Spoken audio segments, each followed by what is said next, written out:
끝없이 오를 것만 같아 영끌에서 산 아파트 제대로 꼭지 잡고 지금은 거의 2, 3억이 떨어졌어요. 주담대, 신용대출, 부모님 대출 등 있는 돈 없는 돈 모두 끌어모아 산 아파트였는데 가격이 뚝뚝 떨어지니 너무 괴롭습니다. 심지어 저희 부부가 샀던 가격으로 원래 살고 싶었던 같은 단지 큰 평수 아파트를 살 수 있을 정도까지 떨어져 버렸어요. 다 망한 것 같은데 버티다 보면 해결이 될까요?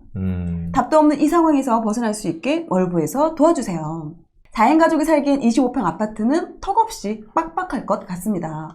처음부터 큰 평수의 집을 샀다면 집 걱정은 안 하고 있었겠죠? 지금 큰 평수로 갈아타볼까 고민 중입니다. 그런데 첫째 육아휴직에 둘째 출산까지 앞두고 있어 한 명 소득으로만 대출이자 식비, 카드값 전부 감당해야 해요. 결국 우리 부부가 저축할 수 있는 돈은 월 10만 원 뿐입니다. 아무리 생각해도 큰 평형으로 이사해야 할 것 같은데 갈아타게 된다면 여기서 한 번 더 영끌을 해야 합니다. 하지만 집값 반등한다, 거래량 늘어난다 이 기사를 보니 마음이 급해지는 건 사실이에요. 집값이 떨어진 지금이 저에게는 최고의 갈아타기 타이밍인 것 같아요. 제 목표는 부동산으로 월세 받고 회사는 취미로 다니는 거거든요. 솔직히 3억 떨어진 집을 판다고 생각하니 너무 후회스럽지만 미래를 위한 투자라고 생각해요. 남편과 딸, 태어날 아이와 함께 돈 걱정 없이 살고 싶습니다. 너나이님, 코코드리님, 새우포기님, 제가 지금 어떤 선택을 해야 할까요? 라는 사연을 보내주셨습니다. 지금 2020년 10월 당시에 25평을 6억 8천만 원을 주고 매수를 했습니다. 근데 이 가격이 지금은 오히려 같은 돈으로 33평을 살 수 있을 만큼 가격이 지금 많이 빠져있는 상태예요.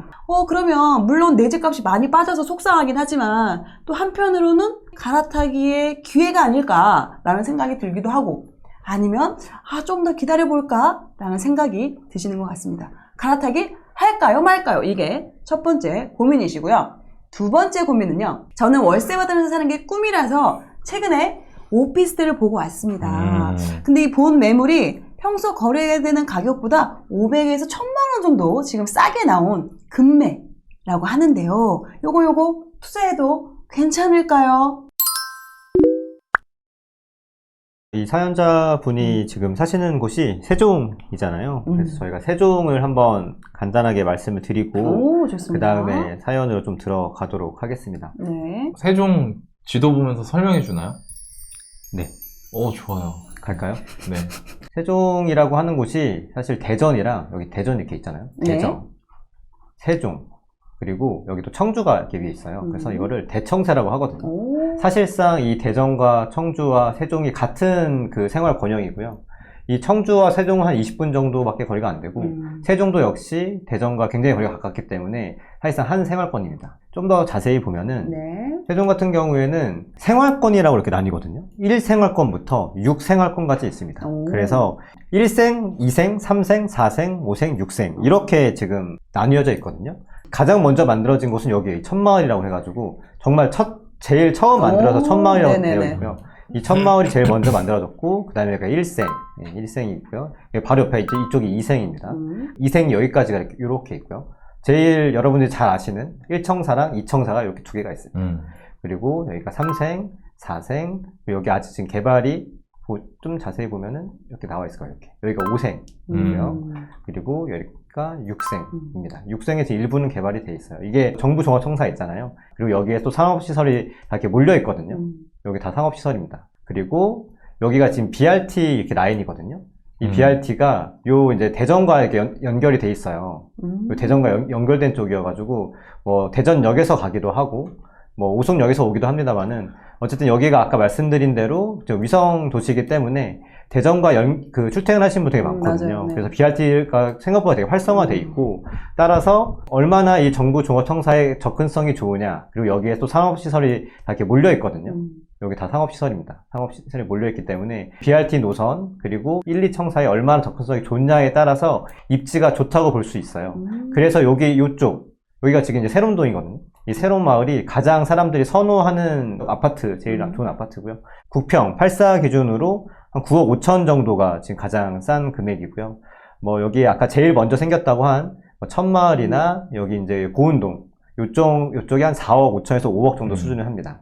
그래서 여기 4.5, 5억 정도 수준부터 하고 제일 비싼 데가 한 9억에서 10억. 그리고 요 밑에 강남 남쪽도 좀 새 거가 있어요. 여기도 한 6억 5천에서 뭐 한 7억 뭐 이상이 왔다 갔다 합니다. 전체적인 가격은 4억 5천에서 한 9억 5천 정도까지가 84 최저가라고 볼 수 있고요. 가장 대장 아파트는 이 아파트입니다. 세련동이 좋다고 말씀드렸잖아요. 여기가 이제 그 상권이에요. 이쪽이 상권이고 또 학군이 되게 좋습니다. 여기 뭐 셋등이 상당히 좋은 편이고요. 여기를 갈 수 있는 곳, 그리고 여기에 근접한 곳이 이 13단지, 그리고 6단지, 5단지, 10단지 이런 단지들이 가장 대장 단지들이에요. 그래서 현재 아까 말씀드린 대로 한 9억 5천 정도의 가격을 하고 있습니다. 세종은 사실 뭐 여러분들이 굉장히 좀 좋아하시는 지역이기도 하고 투자적으로 의미가 있다고 알고 있잖아요. 근데 저는 사실 여기를 그렇게 투자적으로 본 적은 없는 것 같아요. 그 이유는 여기가 지금 연식이 지금 2017년식이잖아요. 얘가 한 5억 6천, 실거래가가 6억 정도 했네요. 네네. 그리고 이때 한 11억까지 11억 그 실거래 찍었습니다. 네. 그럼 한 5억 정도가 올랐잖아요. 네네. 그러면 굉장히 많이 올랐다라고 볼 수 있죠. 사실 지방 아파트인데 5억이나 올랐다. 거의 2배 가까이 올랐으니까. 근데 이 전세가를 보면은 이 전세가가 뭐 한 1억 6천이에요. 눈을 보고 잠깐 의심했는데 전세가 1억 6천입니다. 조금 올라도 2억 정도, 2억 3천이에요. 그리고 여러분들 아시는 2020년 10월 이후에 인대사법 때문에 딱 막 올랐잖아요. 맞아요. 굉장히 많이. 네. 그래서 오른 가격도 4억 7천이에요. 자, 그러면 아까 매매가가 한 6억이었고 전세가가 1억 6천이에요. 그러면은 얼마가 투자금이 들죠? 3억 넘게요. 네. 많이 들잖아요. 많이 3억 들어요. 이상. 엄청나게 엄청 많이 많이. 들잖아요. 근데 그에 반해서 3억이 넘게 되는 투자금인데 지금 오른 가격에는 5억 정도 되잖아요. 그 수익률이 200%가 채 안 되는 거예요. 그러네요. 근데 뭐 나는 그래도 5억이나 벌 수 있으니까라고 생각하시겠지만 사실 서울에 요즘에도 그렇고요. 그리고 심지어는 수도권 외곽은 1억도 안 드는 금액으로 해서 시세 차익이 보통 2억에서 3억 정도 차이가 지난 상승장에 많이 났고 뭐 5천만 원 미만 금액으로 해가지고 뭐 거의 한 2, 3억씩 혹은 입지에 따라서는 3, 4억도 낼 수 있는 그런 시기들이 있었거든요. 그리고 또 이런 것도 있는 것 같아요. 이게 지금 이 세종이 정부 주도로 만들어졌어요. 아무것도 없는 데를 딱 밀어가지고 이걸 만들었다는 거죠. 이 정도 되는 규모들은 거의 실패하진 않거든요. 근데 다만 완전 신도시잖아요. 신도시 그렇죠, 처음에 그렇죠. 가면 인프라가 거의 없잖아요. 그냥 그렇죠. 편의점 하나 있고 다 이게 공실일 텐데 이제 그러다 보니까 전세가가 상당히 낮게 형성이 되고 투자금이 많이 들잖아요. 짧게는 5년이고요. 거의 대부분 10년 이상이 돼야만 상권이 이렇게 형성이 되고 그렇죠. 꽤 전세가가 올라오는 걸 볼 수 있고 일동탄이라고 우리가 말하는 그런 데들을 갖다 보면은 거기도 그때 초반에는 굉장히 전세가격이 낮아서 저희가 얘기하는 그 투자금 수익률을 생각했을 때 투자가 잘 안 되다가 오히려 이제 이동탄이 들어오는 시기 있죠. 2015년, 16년, 17년, 18년 이때가 오히려 그 일동탄의 되게 투자 적기였고 그 다음에 가격이 같이 이동탄과 일동탄이 올라가면서 되게 시세 차익을 많이 냈거든요. 그래서 아마 세종도 앞으로 한 5년에서 10년 정도 사이가 이 세종이라는 곳에 인프라가 갖춰지고 투자적으로도 수익률도 갖출 수 있는 그런 시기가 앞으로 올 거다라고 보고 있고 시기를 좀 지켜보면서 투자금 대비해서 수익률을 거둘 수 있는 곳인지를 여러분께서 참 집중하셔서 보시면 될 것 같아요. 여러분들이 세종이 가격이 많이 떨어졌다는 얘기를 들으셨었죠? 얼마 엄청나게 빠졌었다고 네, 들었었잖아요. 맞아요. 그랬다가 이제 다시 조금 올라온 상황이에요. 그러니까 어떤 상황이냐면 지금 9억 정도 하는 대장 아파트는 한 12억까지 갔었어요. 그리고 이게 이제 한 8억까지 빠졌다가 1억 정도 오른 거예요. 요렇게 보시면 그러니까 이 이력을 지금 6억에서 7억 정도 하는 거는 한 9억 정도까지 올랐다가 5억대까지 내려왔다가 6억에서 7억대. 그러니까 가격이 여기도 10억을 넘게 찍었던 동네고 그게 한 40%가 진짜 짧은 시간 동안 훅 떨어졌다가 거기서 약간 올라간 1억 정도 올라간 그 상황이다. 이 상황을 이제 염두에 두시고 그리고 나서 이제 통화를 한번 해보면 좋을 것 좋습니다. 같습니다. 네. 네. 네, 여보세요? 네, 안녕하세요. 네, 안녕하세요. 네, 새우뽕이라고 합니다. 네네, 안녕하세요. 네, 주신 거를 저희가 네네네. 잘 봤는데 둘째가 이렇게 또 나오면은 4인 가족 걱정을 많이 되시나 봐요. 네, 그게 좀 걱정이 많이 돼요. 육아를 하다 보니까 애기 짐이 너무 많잖아요. 네. 그러다 보니까 짐이 점점점 좁아지고 방 구조가 뭐 옷방이나 이런 것도 하나 있어야 될 것 같고 뭐 서재도 있어야 될 것 같고 네. 애기 방도 있어야 되는데 방이 3개밖에 없으니까 그럼 네. 안방을 빼야 되나 뭐 이런 거 고민하다 보니까 네. 네 답이 안 나와요. 아, 그래요? 네. 독서 좋아하세요, 혹시? 서재가 필요하실까요? 서재 있어야 될 것 같아요. 아, 그래요? 저희. 아, 그렇군요. 자가를 사실 때도 지금 네. 대출이 지금 5억 이상 있으신 거잖아요, 네, 실질적으로. 맞아요. 그래서 지금 1억 갚았어요. 신용대출 1억 갚아서. 네. 지금은 네. 3억 6천 남았어요. 오. 근데 여기다가 다시 좀 추가적으로 돈을 추가하셔가지고 지금 해야 되는 상황인 거잖아요. 만약에 아파트를 크게 간다고 하면은. 네, 그렇게밖에 안 돼요. 이거를 사실 팔면 좋은데 너무 마이너스여가지고 이게 조금 올릴 때까지 기다리고 싶은 마음이 더 있거든요. 그렇게 되면은 넓은 평은 더 올라가지 않을까요? 맞아요. 네.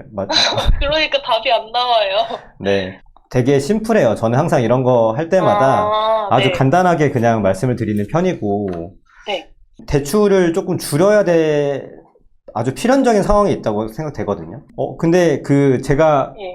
여기 사연에 적혀 있기로는 또 네. 다른 대출도 좀 있으셔가지고, 예, 부모님이 좀 도와주신 것들. 네, 그래서 사실 대출의 네. 총액으로, 네. 전체 네. 금액으로 네. 좀 보셔야 될 것 같긴 하거든요. 그래서 네네. 그렇게 생각하시면은 어쨌든 금액이, 대출 금액이 5억이 넘는 상황이네. 네. 그러면 거의 집값의 한 80% 정도를 지금 대출로 하신 거인 거잖아요. 네네. 근데 거기서 뭐 한 번 더 내가 이 덩치를 키우겠다는 거는 이번에 금리 오르시면서도 맞아요. 경험하셨겠지만 네. 언젠가는 사연자분을 좀 덮치지 않을까, 삼킬 것 같은 생각이 좀 많이 들어요. 네, 저도 그게 걱정이에요. 네.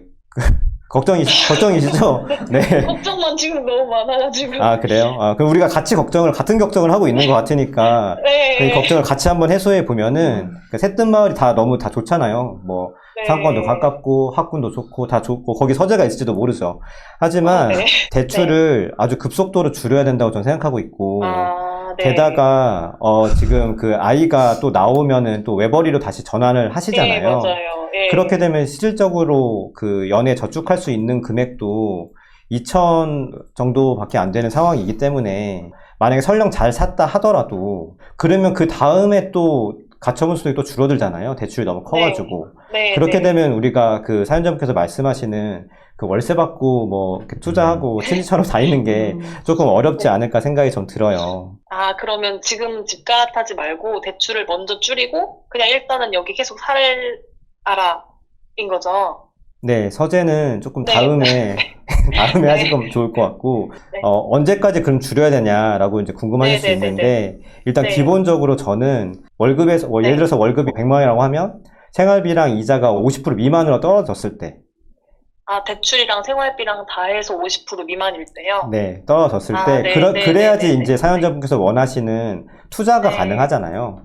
네. 그러면 이제 그때 선택권이 생기는 것 같아요. 내가 조금 더 넓은 아파트로 갈지, 혹은 내가 지금 좀 불편하지만 이걸 유지하면서 투자를 선택할지. 그러려면은 사실 지금 아직 좀 많이 남았잖아요.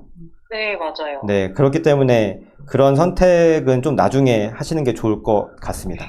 네, 네. 두 번째 물어보신 게 이제 오피스텔 투자 관련이신 거잖아요.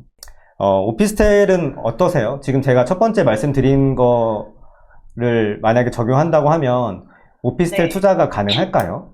저희가 지금 저축한 금액이 한 6천만 원이 있고 나머지 금액은 또 대출을 해야 되거든요. 그럼 또 대출을 더 늘려야 되니까 안 하는 게 낫겠네요. 네, 저희가 맞나요? 같은 네. 걸 보고 있는 것 맞네요. 같습니다. 네, 우린 드디어, 네네. 맞아요. 그거 말고 제가 추가적으로 말씀드리고 싶은 게 있었어요. 네네네네. 지금 꿈이 이제 예. 월세를 받고 이렇게 조금 편안한 마음에서 회사를 다니시는 거잖아요. 그쵸. 오피스텔 투자에서 제일 중요한 건 어떤 걸까요? 수익률이요? 매우 정확합니다. 네, 매우 정확하고, 그래요? 네. 이 네네. 수익률이 굉장히 중요한 이유는, 예를 들어보면, 지금 세종에 공실이 있을까요? 상가 같은데. 상가에 지금 공실 되게 많은데 네. 보려고 했던 거기가 청사 근처여서 거기는 공실이 거의 없다고 하더라고요. 맞아요. 메인 상가에 메인 상가에는 있으면. 많이 있지 않죠. 근데 다만, 네. 거기에도 오피스텔이 있을 거고, 거기 네. 오피스텔에도 지금 일청사 주변 그 남쪽에 그 오피스텔 네. 몇 개 있잖아요. 네. 그 오피스텔도 아마 제가 확인한 바로는 뭐 한 5, 6년 이상 되는 아파트들인데 네. 그것들의 가격이 혹시 올랐을까요? 가격이 보니까 오른 것도 있고 네. 그대로인 것도 있고 근데 요새는 조금 오른 것 같아요. 네, 그게 몇 년 전에보다. 네, 하지만 그 아파트에 비교하면은 거의 오르지 않았다고 네, 봐야 거의 안 하고 네, 그럼 맞아요. 사실상 그 수익률을 계산해가지고 네. 시세 차이 거의 없는 상황에서 오피스텔 네. 투자를 해야 되는데 네네네. 그게 조금 쉽지 않을 것 같아. 뭐랑 비교하면 그러냐면 바로 옆에 네. 있는 아파트랑 비교하면 사실 투자금 대비해서 수익률이 그 네. 사연자분께서 말씀하신 수익률이 좀 많이 부족하다는 거 아실 수 있을 것 같고 네. 그것뿐만 아니라 더 생각하셔야 될 부분이 세금적인 부분이 또 있거든요. 그래서 취득세가 4.6%가 들어갈 거고 네. 네. 그리고 이제 부가세도 또 따로 있잖아요. 네네. 네, 10%가 또 따로 있기 때문에 이게 오피스텔을 뭐 얘기하려면 길지만 결국 오피스텔 네. 같은 경우에는 앞에서 벌고 뒤로 까진다는 얘기를 저희가 많이 하거든요. 그래서 이걸 실질적으로 조금 더 디테일하게 보셔야 네. 될 것 같고 네. 이걸로 돈을 벌려고 한다면 그러니까 되게 쌌을 때 가격 자체가 싸게 사가지고 수익률이 되게 높은 상황에서 들어가야 되는 거고 그리고 그게 향후에 이제 월세가 올라가면서 오피스텔 가격이 높아졌을 때 시세 차이까지 노려야만 그래야만 이게 오피스텔 투자가 좀 의미 있는 숫자로 다가오거든요. 공실인 것과 공실 아닌 그 상가나 오피스텔이 있다고 하면 지금 사연자분이 그것을 구분할 수 있는 능력이 있으신가요? 아직은 없어요. 네, 그럼 그거를 알 때까지는 먼저 이거를 접근하는 건 조금 어렵지 않을까라고 생각이 좀 들어요. 맞습니다. 네. 그 제가 좀 걱정이 되는 거, 우리 사연자분에게 걱정이 되는 거 하고 네. 이 방송을 보고 계신 분들도 아셨으면 하는 거를 간단하게 좀 짚을게요. 그 아까 실거주하고 본인이 투자를 같이 하고 싶은 거. 지금 본인이 머리 아픈 이유는 실거주는 실거주대로 더 넓은 평수로 가고 싶고 동시에 투자는 투자대로 하고 싶은 거예요. 맞죠? 네, 네, 그죠? 맞아요. 그러니까 지금 꼬이는 거예요. 근본적인 걸 알아야 된다는 거예요. 이 디테일한 부분들도 진짜 중요하고 보기님이 얘기를 잘해줬지만 본인이 그 소득이 내가 노력을 많이 하면 기하급수적으로 올라갈 수 있는 직종에서 근무하고 계세요? 아니면 내가 노력을 좀 덜 하더라도 버는 돈이 차이가 크지 않은 안정적인 직장에서 일을 하고 계세요? 두 번째인 것 같아요, 안정적인. 자, 안정적이라는 장점은 있지만 네. 소득이 기하급수적으로 늘어날 가능성은 그렇지 없죠. 않아요. 예. 그쵸? 자, 네. 그러면 안정적이라는 장점을 살려야 되거든요. 네, 네. 돈을 어디로 보내야 할지를 잘 고려해야 된다는 얘기예요. 네. 그거를 위해서 실제로 투자를 한 사람들은요, 즉 네. 월급쟁이 투자자로 시작해서 월급쟁이 부자가 된 사람들, 예, 예. 지금 이 앞에 앉아있는 3명, 이 사람들은요, 네. 실거주에 돈을 많이 쓰지 않았어요. 왜? 제한돼 있잖아요, 돈이. 맞아요. 돈을 그러니- 깔고 앉아가지고. 돈을 깔고 앉잖아요. 그러니까 이걸 알아야 돼요. 이거를 모르면 어떻게 되냐면요, 보세요. 이걸 모르고 내 욕심 실거주도 좋은 거 하고 싶고 투자도 하고 싶어. 자, 그렇게 되니까 어떻게 되냐면 투자를 현실적인 투자가 아니라 돌려서 말하지 않고 말할게요. 예. 사기당하기 딱 좋은 투자들에 접근을 하는 거예요. 왜? 돈이 없으니까요. 저는 지금까지 수천 명을 봤잖아요, 이걸. 네, 네. 무슨 얘기인지 아시죠? 네. 예. 그러니까 본인이 이제 우리 사연에 보내실 때 NPL 같은 거 하셨잖아요. 맞아요. 예, 이 NPL이 뭔지는 아세요? 네, 예, 비슷할 이거 굉장히 위험한 거예요. 네, 예, 네. 이거는 문제를 해결할 수 있는 경매 투자자들이나 수익을 낼 수 있어요. 대신 잘 되면 수익을 많이 낼 수 있어요. 근데 네네네네. 문제를 해결할 줄 아는 능력이 있어야 돼요. 네. 현장에서 벌어지는 돌발 상황들을 해결할 수 있어야 돼요. 이 채권이 꼬인 거에 접근하는 거잖아요, 이게. 예. 그죠? 근데 내가 전혀 투자 경험이 없는데 이거 하면은 적은 돈으로 수익이 많이 난대 해서 네. 그쪽에 접근을 하게 되면 네. 잘못하면 진짜 힘들어질 수도 있다는 거예요. 제가 항상 하는 말이 있는데 일단은 하면서 배워야 되는 게 있어요. 네. 그게 뭐냐면 회사 일, 네. 그죠? 내가 뭔가를 일을 하고 내 수행 능력을 높이고 그 다음에 뭐 커리어를 쌓고 이런 것들은 부딪히면서 배우는 게 맞거든요. 네. 근데 투자는 그러면 안 돼요. 투자는 하면서 배우는 게 아니고 배워서 하는 거예요. 왜? 투자는 내 돈이 들어가기 때문에. 그쵸. 예. 그래서 지금 너무 모르기 때문에 일단은 네, 맞아요. 빚을 네. 갚으시면서 아까 보긴 얘기해 주신 대로 네. 아이 출산 잘 하시고 네. 육아에 집중을 하시고요. 네. 나중에 아이가 어느 정도 자라고 시간적으로 여유가 된다. 네. 그러면 그때 투자를 제대로 배워서 실행을 네. 하셨으면 좋겠어요. 네. 그런 분들이 있어요. 네. 노나이님, 그러면 3년 뒤, 4년 뒤 집값 다 올라버리면 어떡해요? 라고 얘기하거든요. 네. 그런 사람들 많더라고요. 제가 이렇게 얘기하면, 아니, 제가 육아하는 동안 집값 다 올라버리면 어떡해요? 이렇게 얘기해요. 보세요. 3년 전을 생각해 볼까요? 3년 전에 투자할 때가 없었을까요? 있었죠. 있었어요. 그리고 네. 오히려 지금 결과론적으로 보면 3년 전에 투자 안 하는 게 나았던 네. 경우도 있겠죠. 네. 투자할 거는 항상 있으니까 너무 섣부르게 또 아이도 출산하셔야 되는데 네. 하지 마시고 네, 알겠습니다. 천천히 준비하셔서 네. 좋은 투자 하셨으면 네. 좋겠습니다. 아, 네, 감사합니다. 네. 저 그래가지고 또 추가 질문 있는데 드려도 되나요? 네, 하나만 할게요. 육아휴직이 지금 1년인데 네. 공부를 하는 게 좋을지 아니면 빠르게 돈을 모아서 대출을 갚는 게 좋을지 좀 되게 고민이거든요, 그런 부분이. 이거는 제 개인의 경험에 네. 의거해서 말할게요. 저는요, 그 투자를 해서 내가 투자로 돈을 얼마만큼 벌고 싶다 이런 게 되게 명확했거든요. 네. 그래서 저는 모든 우선순위를 다 거기다 맞췄었어요. 저는. 네. 그러니까 이거에 대한 질문을 저한테 하시는 게 어떻게 보면 약간 아이러니한 거예요. 왜? 본인의 육아관, 본인의 자녀 교육관, 배우자분의 자녀 교육관, 이런 것들이 어떤 상황인지 제가 알 수 없잖아요. 왜냐면 저는 아까 그렇죠. 말씀드렸다시피 저는 모든 게 투자에 맞춰져 있었거든요. 네. 그렇기 때문에 저는 출산휴가까지만 하고 육아휴직 안 하고 그냥 바로 돈 모으면서 바로 복직하고 돈 모으면서 투자해야겠다. 이런 식으로 착착착착 이제 그 다음 스텝이 갔던 거예요. 근데 만약에 저와 생각이 다른 분들도 있잖아요. 네네. 그런 분들한테 제가 이렇게 하라고 하면 공감도 안 될 뿐더러 그분들은 그렇게 하지도 않아요, 어차피. 예. 그러니까 이런 질문이 제가 약간 한 걸음 더 물러나서 말씀드리면 이런 궁금증 가지신 분들 되게 많을 거예요. 방송 보시는 분들 중에. 그건 남한테 물어볼 게 아니에요. 나한테 물어볼 거지. 스스로 고민하셔야 돼요, 그거는.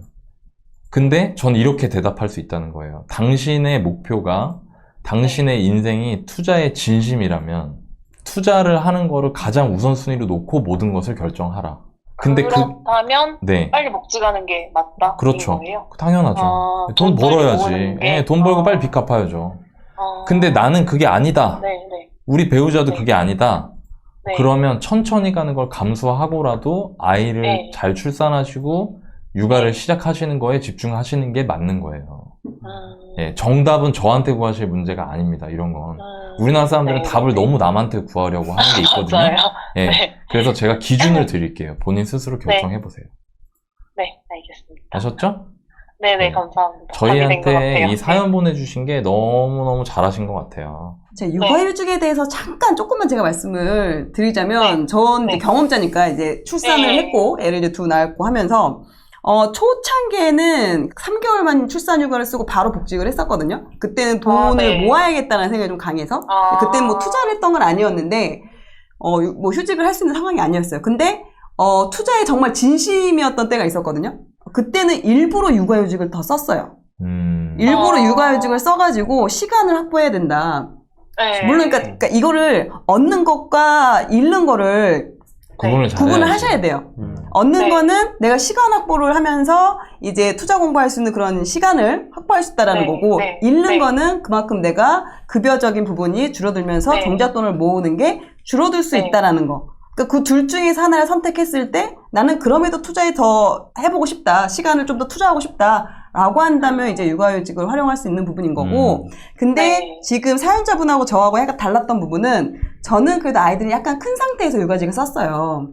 그래서 크게 더 어려움이 좀 덜하긴 했는데, 이 지금 사연자분은 애를 이제 출산을 하고 이제 큰 애하고도 큰 차이가 없잖아요, 나이가. 그래서 네, 본인이 맞아요. 2명을 케어를 하면서 이제 투자 공부를 해야 된단 말이에요. 네. 요때는 누군가 아이들을 케어해주는 걸 도와주지 않으면 솔직히 쉽지 않아요. 어려울 수 있어요. 그래서 저도 그 첫째 육아휴직을 하면서 제가 뭐 노나이님 책 같은 것도 막 보면서 할 거라고 생각을 하고 계획을 하고 딱 아기를 출산을 했는데 안 생각보다 되지. 쉽지 않더라고요. 아이가 내가 원하는 시간에 잠들고 내가 원하는 시간에 깨지 네. 않아요. 그러니까요. 전혀 그 시간을 내가 않더라고요. 계획을 할 수가 없어. 근데 이제 둘째까지 나면은 이제 그런 계획이 거의 이제 무용지물이 돼버리죠. 그러니까 정말 케어하는 분이 있지 않고는 좀 어려울 수는 있어요. 그런 것도 같이 또 이제 남편분하고 또 육아가 맞으셔야 되니까 그런 것도 그렇죠. 같이 이야기를 나누시고 결정을 하셔야 될 것 같습니다. 아, 네, 감사합니다. 또 고민이 네. 또 많이 되네요. 네, 좋습니다. 잘 이제 남편분하고 상의하셔서 잘 해결해 네네네. 나가시기 바라겠습니다. 아, 네, 감사합니다. 네네. 진짜 전화 안 초긍정 왔으면 맞네, 내가 보기엔 초긍정. 진짜 큰일 났다. 큰일 날 뻔했다. 되게 위험했어요. 위험했어. 저희한테 사연 보내놓고도 그때는 오피스텔에 관심만 있다고 하셨는데 추가 사연 저희가 받았거든요. 그 추가 맞아. 사연에서는 이미 물건을 보고 받더라고요. 왔어요. 물건을 갖고 오셨어요. 물건 보고 와가지고 이거 네. 물건 어때요? 뭐 이 네. 물건 2개 좀 봐주세요 하면서 그렇게 얘기를 하셨거든요. 아. 위험했죠.